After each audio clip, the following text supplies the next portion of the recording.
Aini Yasin ya, Bu Aini Yasin mau bertanya kepada Pak Hanif, bagaimana tahapan-tahapan melakukan manajemen stres ini?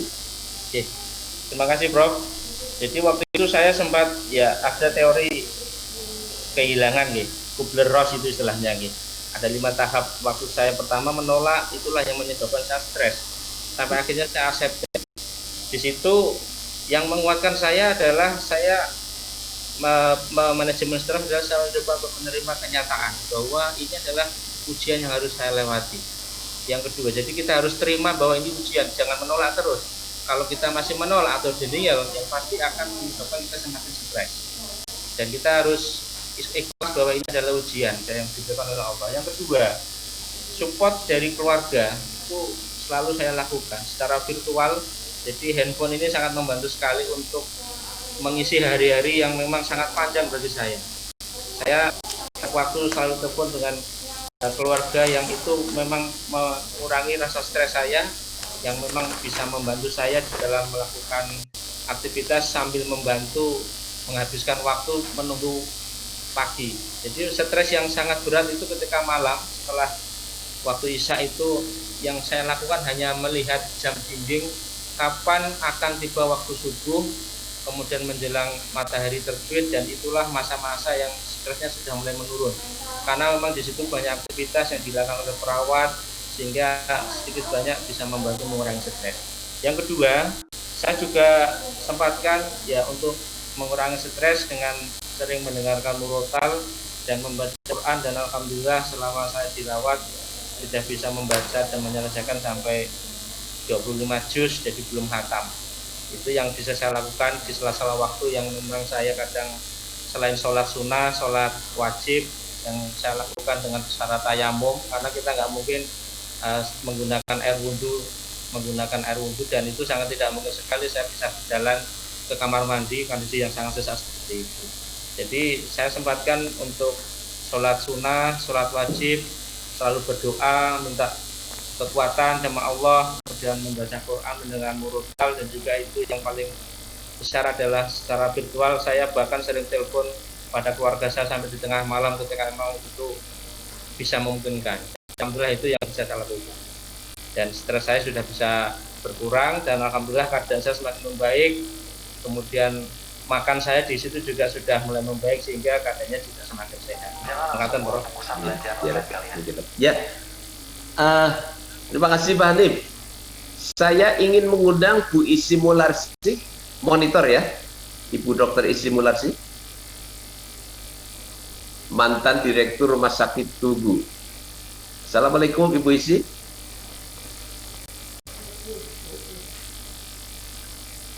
Bu Isi. Alhamdulillah. Assalamualaikum warahmatullahi wabarakatuh. Ini begini Bu Isi, ya. Karena ada beberapa pertanyaan yang terkait dengan kesehatan. Saya tidak ingin membebani Pak Dr. Sobha untuk menjawab, ya. Karena sudah tentu supaya tidak terlalu berat lah, biar berbeda kalau testimoni ya, pengalaman. Ini ada beberapa pertanyaan, saya minta tolong Bu Isi untuk menjawab nih ya. Pertama bisa begini, ya Prof. Kalau saya bisa ya. Karena saya dokter yang kata anak saya dokter palsu, jadi terus. Ya, jadi begini. Pertama dari Pak Agus Suyanto di Bogor. Izin bertanya, ada cerita pasien COVID selama 3 pekan diisolasi di RSUD Semarang.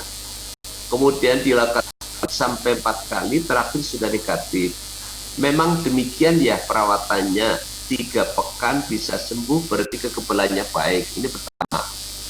Kemudian yang kedua juga dari Nurholis dari Kalimantan Timur. Pak, ini jauh sekali ya. Lazisbu Kutai Timur, Kaltim. Banyak orang tanpa gejala yang dinyatakan positif, tapi ketika diisolasi mereka tidak merasakan apa-apa, tapi tetap diisolasi selama 14-21 hari. sehingga menimbulkan cerita yang kurang pas di tengah-tengah masyarakat, seakan terindikasi pihak rumah sakit atau gugus tugas mengada-ada. Bagaimana tanggapan dokter tentang peristiwa ini? Dua ini saja dulu, sambil kami juga sedang menghubungi Direktur Rumah Sakit Rumani. Kelihatannya sambil rapat. Silakan Bu Isi. Ya, baik, terima kasih. Saya kira untuk setiap rumah sakit itu akan membuat sebuah pedoman untuk tata laksana COVID-19 ini. Ya.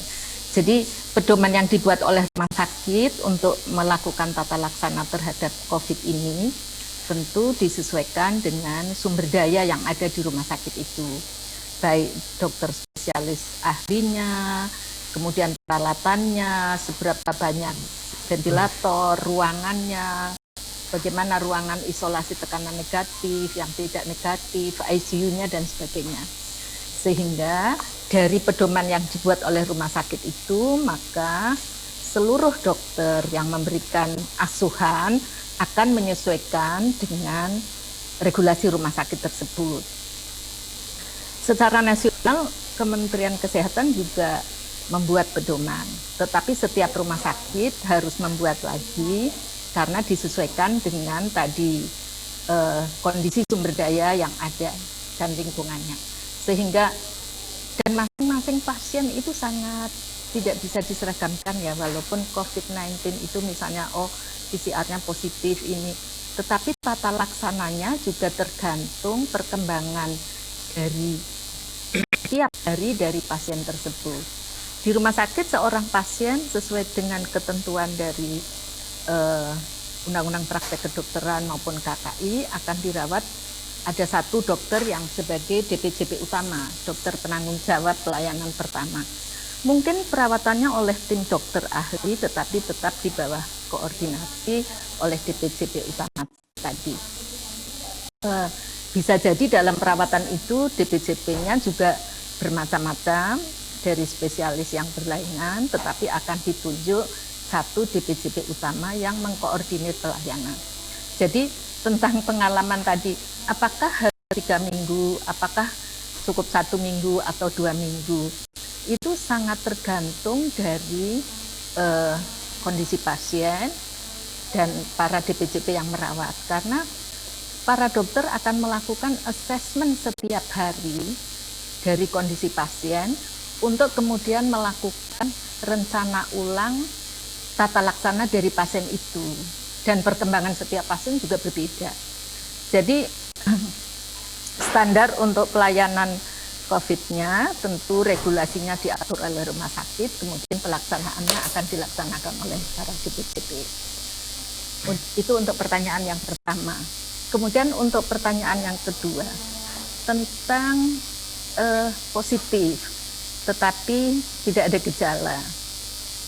Ya sebetulnya sekarang kan dengan makin berkembangnya jumlah pasien dan kemampuan tenaga kesehatan rumah sakit yang tidak seimbang, maka bisa dilakukan isolasi mandiri. Mengapa harus isolasi mandiri? Karena supaya tidak menularkan kepada orang lain. Jadi seperti misalnya kita memakai masker, itu bukan hanya melindungi diri kita sendiri, tetapi kita juga melindungi orang lain.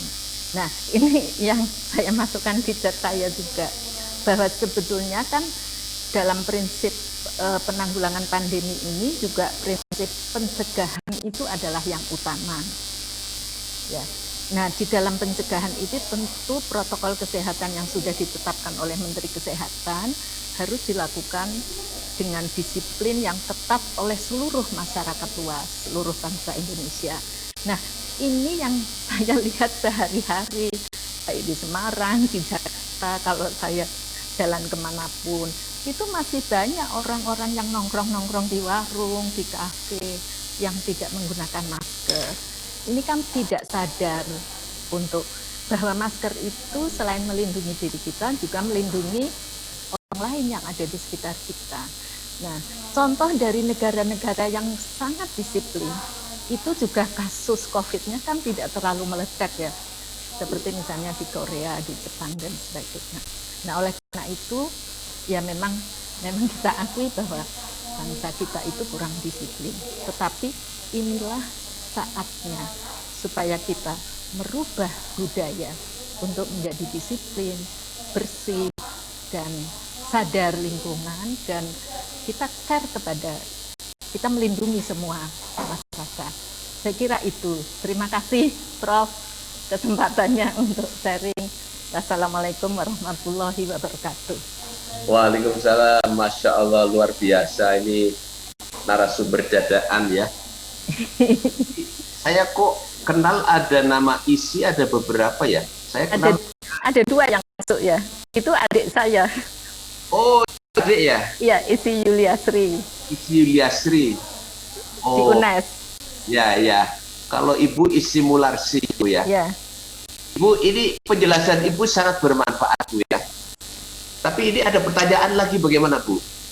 Ya, silakan kalau saya masih bisa menjawab.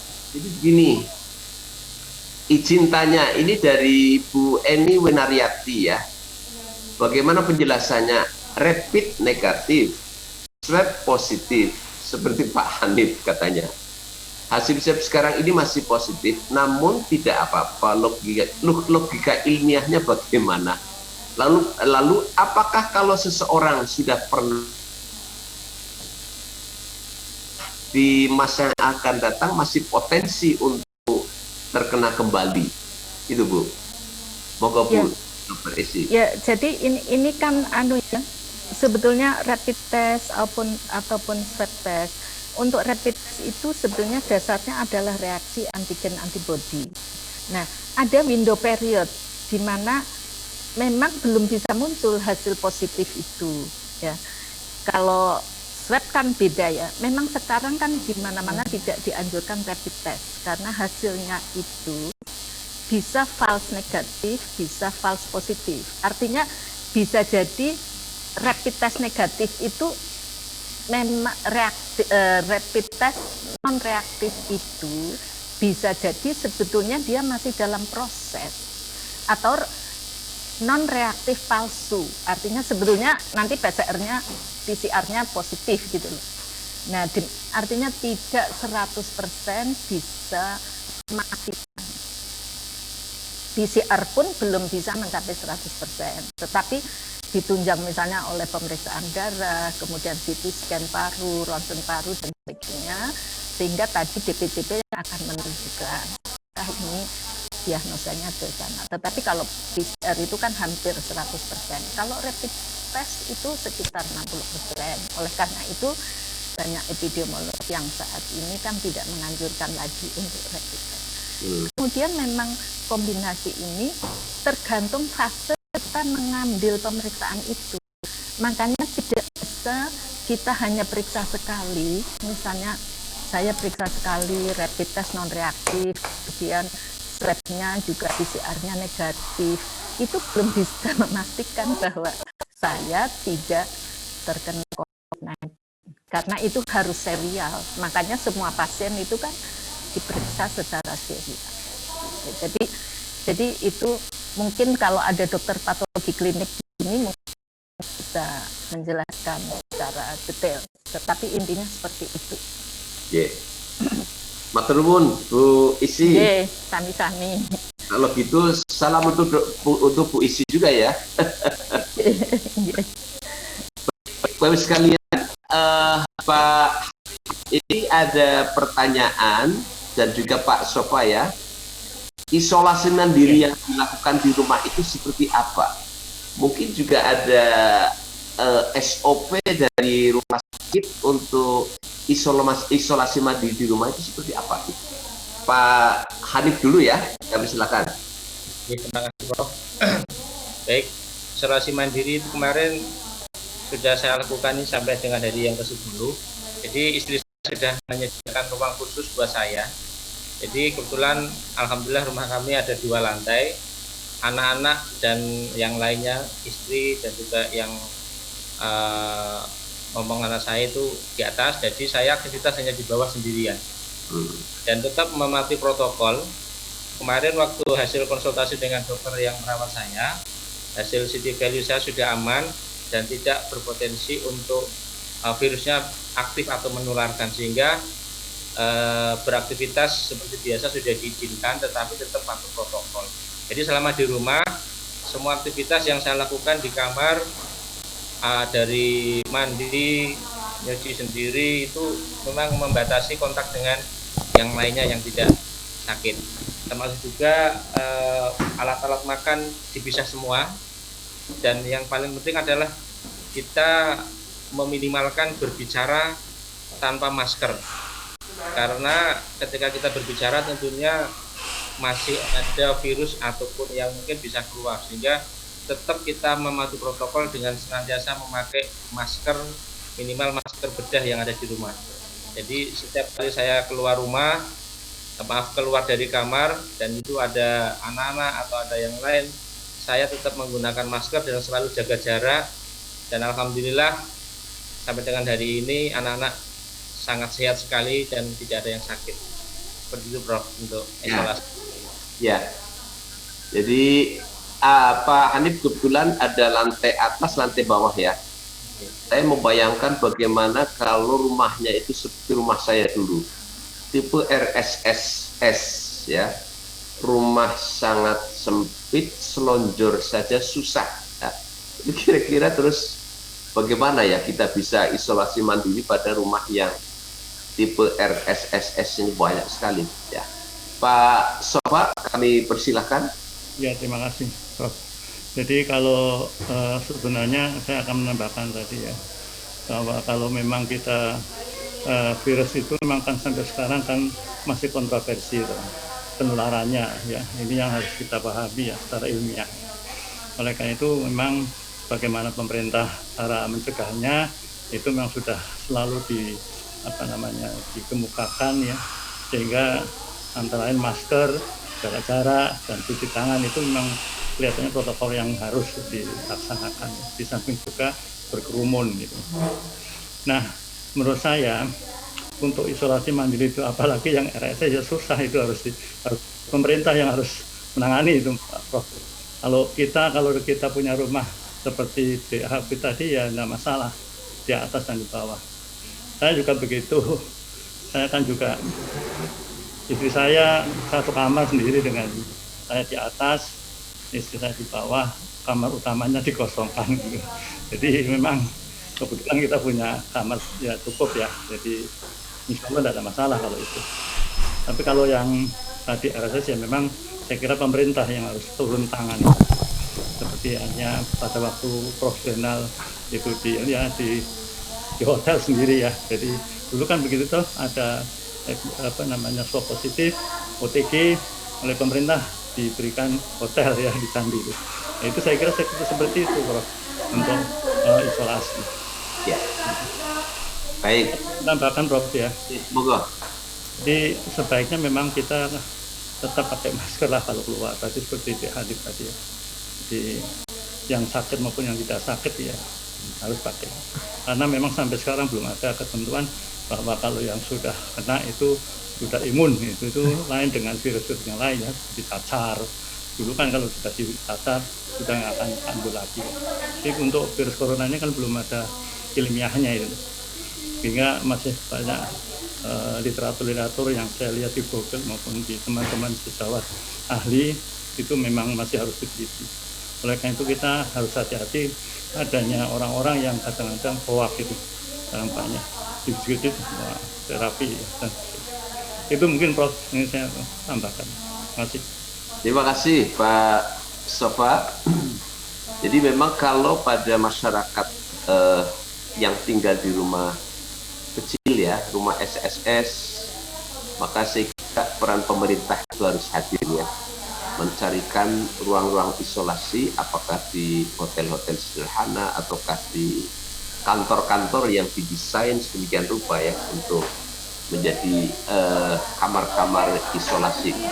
Yep, sangat sulit seandainya memang rumah itu rumah kecil lalu ada kamar isolasi, saya kira agak kesulitan. Terima kasih Pak Sofa dan Pak Hanif. Ada pertanyaan agak ini dari Pak Bambang Subali ya, dari Universitas Negeri Yogyakarta. Bagaimana tanggapan narasumber perihal adanya info dari Prof. Hadi Pranoto? Wah, ini yang memang sangat viral ya. Di Lampung yang konon sudah menemukan herbal obat COVID. Jadi perlu saya sampaikan, Pak Hadi ini sudah ditangkap polisi ya, karena dianggap sebagai menyalahi undang-undang IT karena menyebarkan berita hoax ya. Jadi posisinya seperti itu. Kemudian ada pertanyaan dari Bu Cici ya, Bu Sri Darmawati ini ya. Bagaimana kondisi paru-paru secara visual setelah dikatakan sembuh? Apakah bisa kembali seperti semula? Ya, ini pertanyaan kepada Pak Dr. Sofa Hasani. Habib silakan Pak Sofa. Ya, terima kasih. Jadi yang saya lihat ini pengalaman saya pribadi. Saya di ronsen itu beberapa kali ya. Jadi mulai dari normal, kemudian pneumonia, sampai berapa kali di ronsen di ICU dan juga di isolasi di ruangan, sampai terakhir di Garuda. Itu memang makin bersih ya. Lama-lama saya kira nanti bersih juga. Oleh karena itu bisa kembali ke normal. Kecuali kalau ya tadi daya tahan tubuhnya mungkin kurang baik ya, itu mungkin juga ada scare, jadi ada semacam sisa-sisa akibat virus itu, mungkin ada jaringan ikat ya, itu yang mungkin menyebabkan kurangnya dalam hal pernapasan. Saya kira itu mungkin Prof yang bisa saya ketahui secara medis. Jadi ya bisa aja kembali ke sempurna kalau daya tahan tubuhnya bagus dan juga belum sampai terjadi scaring atau jaringan ikat itu. Tapi kalau mungkin kejadian lama, apalagi ditambah dengan infeksi sekunder, ya bisa aja terjadi scaring di jaringan ikat yang tidak mungkin hilang. Saya kira itu mungkin, Prof. Terima kasih. Pak Hanif bisa menambahkan pertanyaan dari Bu Cici, mungkin pengalaman diri. Terima kasih Prof. Jadi selama 11 hari di ruang isolasi saya dievaluasi. Yang menjadi pertimbangan saya boleh keluar dari isolasi adalah foto torak atau dari parunya.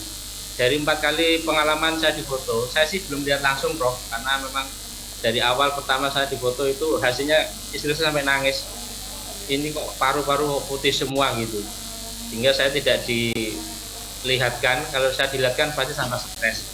Dan foto kedua, ketiga, keempat berangsur-angsur sudah mulai bagus, artinya gambaran putihnya sudah hilang. Dan sampai dengan hari terakhir memang setelah saya keluar dari ruang isolasi, saya belum difoto lagi Prof. Kemarin ada saran untuk memastikan paru-paru bagaimana, juga disarankan untuk foto di radiologi. Jadi kalau menurut saya paru-paru bisa kembali seperti semula dengan tetap ya tadi, selain menjaga imun yang bagus dengan banyak makan yang bergizi, itu akan membantu proses penyembuhan ya.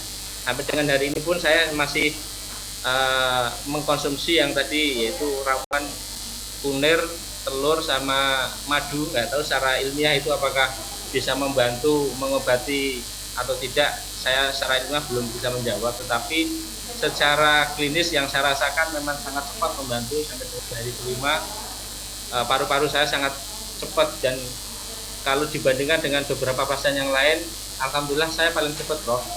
Ada yang diawali dengan gambaran paru-paru kiri itu sudah hampir semuanya gambarannya putih, yang kanan juga separuh itu, dengan kondisi saturasi yang di bawah normal 84% itu, katanya banyak yang bilang itu nanti bablas itu, dan alhamdulillah Allah masih memberikan buat saya. Barangkali itu bisa menjadi sebuah riset untuk bisa menjadi alternatif yang bisa diberikan untuk pasien. Dan alhamdulillah sampai dengan hari ini setiap hari saya masih mengkonsumsi ramuan tersebut, dan alhamdulillah juga semakin baik secara fisik. Terima kasih Prof. Ya, jadi Halo, pesan Pak Hanif. menambahkan Prof. Monggo Pak Sofa. Ya, jadi untuk obat-obat seperti yang tadi Pak Hanif berikan itu, saya mohon itu hanya testimoni ya. Jadi kalau belum yakin betul, nanti seperti Pak Hadi Pranoto nanti, hati-hati itu. Saya kira mungkin kita nggak ada. Ya, terima kasih Pak Sofa. Ini memang juga terkait dengan ini, ada pertanyaan dari terakhir yang saya bacakan karena waktunya tinggal 4 menit lagi ya. 1,5 jam kita tidak terasa berbincang-bincang. Dari Pak Dwi Eko Waluyo, ini dari Universitas Dianuswantoro ya. Jadi Pak Dr. Sofa merasa lebih membaik setelah diberi plasma. Mungkin bisa dibahas, nanti bisa jelaskan sedikit Pak Sofa. Dan kenapa tidak diberikan dari awal, kata Pak Dwi Eko ini. Sementara Pak Hanif lebih terbantu ramuan kunyit dan telur ayam kampung dan manajemen stres. Jadi sebenarnya memang solusinya sangat beragam, nggih. Nggih, ya. Baik Pak Sofa, monggo kami silakan. Ini Prof ya, memang di dalam dunia kedokteran kan mesti ada trial itu ya. Jadi bisa aja karena yang tadi obat virus kan belum ada. Sehingga saya juga meyakini bahwa para ahli hematologi, ahli darah itu juga berkesempatan untuk meneliti. Nah, oleh karena itu mungkin pemberian plasma itu juga masih diteliti. Juga sekali lagi belum merupakan obat itu. Hati-hati, sekali lagi kalau dari medis tidak seperti Hadi Pranoto tadi mungkin barangkali bedanya di situ ya. Dia langsung menyatakan bisa menyembuhkan. Kalau di medis memang harus ada tata cara penelitian sesuai dengan bidang penelitian itu. Sehingga dengan demikian plasma pun sekarang masih banyak diteliti oleh center-center. Teman saya profesor yang di Makassar juga masih meneliti karena dia ahli darah. Di sini Karyadi juga masih, di Malang dan sebagainya masih ada penelitian. Sehingga dengan demikian laki-laki belum merupakan terapi, baru penelitian. Jadi kita nggak boleh mengatakan bahwa dengan ini pasti sembuh. Nah itu yang harus diperhatikan. Di dunia medis saya kira nggak seperti yang dikatakan Wakaf tadi sembuh itu. Saya kira harus hati-hati lah. Terima kasih. Assalamualaikum. Salam. Di kesempatan akhir kami undang Ibu Direktur Utama Rumah Sakit Rumani, Bu Yani. Assalamualaikum Bu Yani.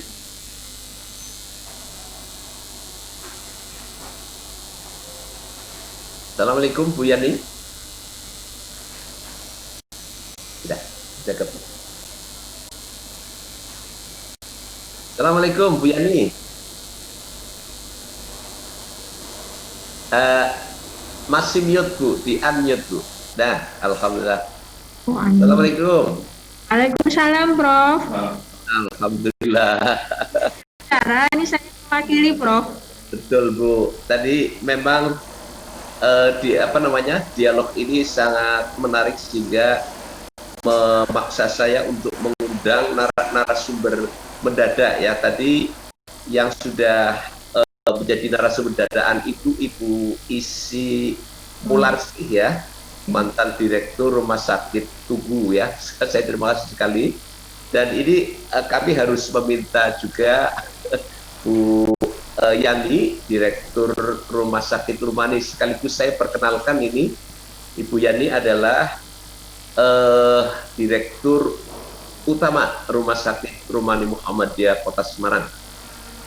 Barangkali ada pengalaman-pengalaman Bu Yani di dalam pengelolaan pasien COVID yang dilakukan di Rumah Sakit Rumani itu seperti apa? Karena tadi 2 pasien yang sudah sembuh yaitu Pak Dr. Sof Hasani dan juga Pak Hanif sudah menceritakan dan begitu sangat heroik dan mengharukan bagi para peserta.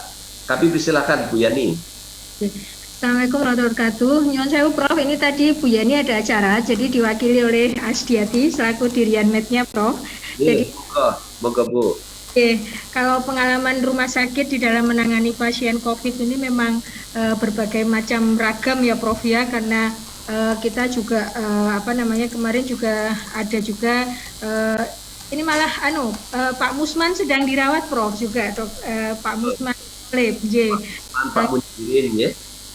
Itu kan juga kebetulan dia rapidnya reaktif tapi rapidnya di Rumah Sakit Charlie Boja kemarin. Nah, kemudian ada gejala, akhirnya kita rawat di sini. Ini swab belum jadi.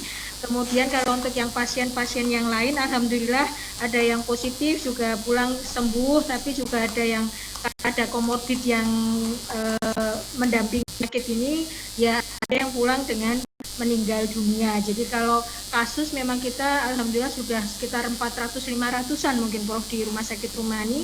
Kita buka 2 ruang isolasi Ismail 2 dan ruang isolasi Sulaiman 3. Kalau yang Ismail 2 ini yang lebih fasilitasnya lumayan lebih bagus. Di situ ada isolasi tekanan negatif yang bisa untuk pasien-pasien yang membutuhkan mesin bantu nafas atau ventilator.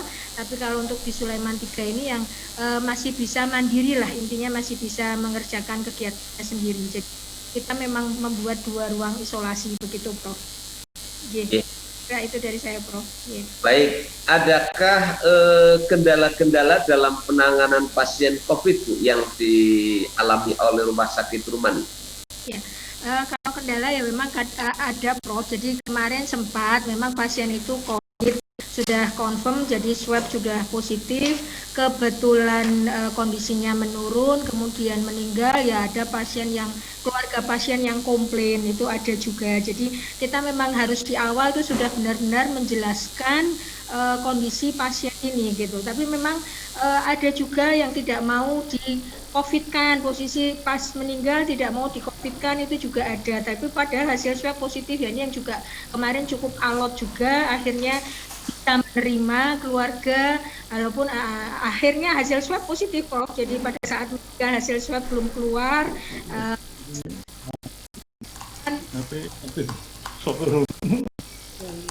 COVID kan hasil jadi kita sampaikan ke keluarga, ya alhamdulillah bisa.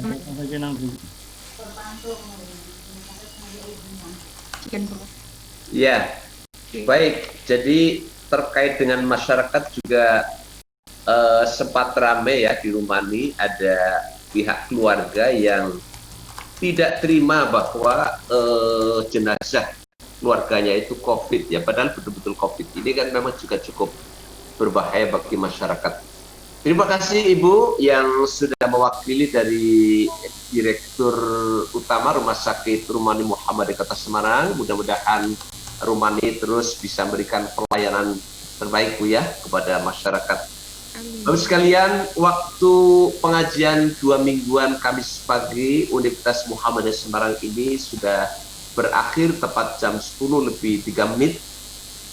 Saya izinkan untuk mengucapkan terima kasih dari para peserta. Yang pertama dari PCIM Taiwan hadir, kemudian dari LPMP Jawa Tengah, dari Universitas Sultan Ageng Tirtayasa, dari SMP Teguh Umar, dari SD Al-Madinah ya Semarang, Rumah Sakit Rumani dari Depok, dari Pacitan, dari Kudus, dari UMS, lalu dari para alumni Unimus, lalu dari Poltekkes, dari Universitas Dianuswantoro Semarang, kemudian dari Jakarta, dari PMI Semarang, SMK Teguh Umar, dari Stikes Klaten, dari UMY, Polines Semarang, kemudian SMA Pemalang terkhusus Angkatan 69, ini teman-temannya Pak Sofa Hasani, SMP 1 Negeri Boyolali, kemudian dari Malaysia, dari Mitra Universitas Muhammadiyah Semarang, begitu juga dari Sangatta itu kabupaten di Kalimantan Timur ya, juga hadir, dan juga dari NTB, ini dari pimpinan daerah Muhammadiyah di Mataram San juga hadir, teman-teman dari Universitas Negeri Semarang, kemudian dari Rumani ya, kemudian terkhusus Ibu Isi Mularsi ya, dan juga Ibu Direktur Rumani ya, dan sudah tentu keluarga besar Universitas Muhammadiyah Semarang. Kepada Pak Sofa dan Pak Hanif, semoga cepat sembuh, kita bersama-sama lagi di kampus. Oh ya, begitu juga kami sampaikan terima kasih kepada yang belum saya sebut ini adalah dari Universitas Muhammadiyah Pekajangan Pekalongan, PPH-nya ini Pak Somad, dan juga PDM-PDM di Jawa Tengah ini bergabung, mohon maaf belum saya sebutkan, termasuk juga dari Pleno Pimpinan Wilayah Muhammadiyah Jawa Tengah, di antaranya adalah Pak Dr. Fatah Santosa, ini juga hadir. Semuanya kami mengaturkan terima kasih dan teriring doa kepada Bapak Ibu sekalian, semoga Allah Subhanahu wa taala akan selalu melindungi kita semuanya, seluruh umat manusia di dunia, dan semoga vaksin segera ditemukan sehingga COVID-19 segera diakhiri. Saya selaku moderator mohon maaf kalau ada kesalahan, kurang berkenan di hati Bapak sekalian dalam memimpin, dalam memoderatori pengajian Kamis pagi ini. Saya kembalikan kepada Pak Rohdi, billahi fisabilil haq, fastabil khairat. Assalamualaikum warahmatullahi wabarakatuh.